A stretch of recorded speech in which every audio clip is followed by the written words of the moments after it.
that says, like Job here, the Lord has given and the Lord has taken, but the name of the Lord be praised. Let's get to the text. Job was a man from Uz. He was blameless, upright. Job did everything right. He didn't cuss. He didn't drink. He didn't smoke like some of us in here today, or like some of us claim we used to do.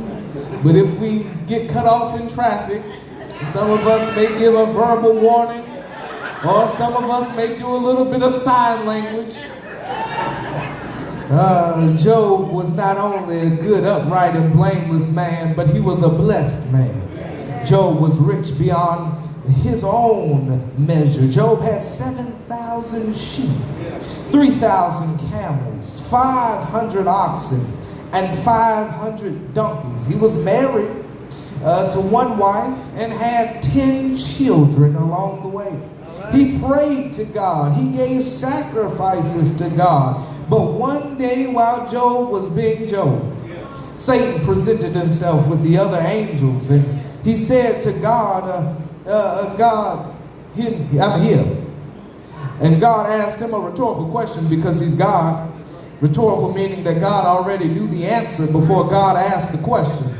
I just want to stop there for a moment. Can I talk about the sovereignty of God, how God already knows before anything comes? Some of us are worried about how we're going to pay next month's bill, but God has already supplied the money for next month and all the way through the rest of the year. Why? Because God is sovereign. Sovereign meaning there's nobody above God. It stops with God. God is, He is where it ends. God is the ultimate boss. There's no boss above God, and that's why you ought to praise Him this morning.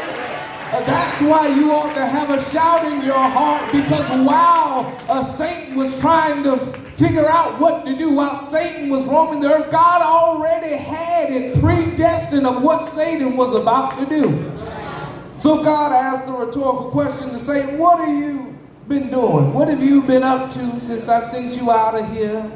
And the devil answered him back and said, I've just been roaming the earth, trying to find me some folk. Trying to find me some people who I can pick up, get on my train and defy you. Trying to find me some folk on earth who will go and cuss you out, God.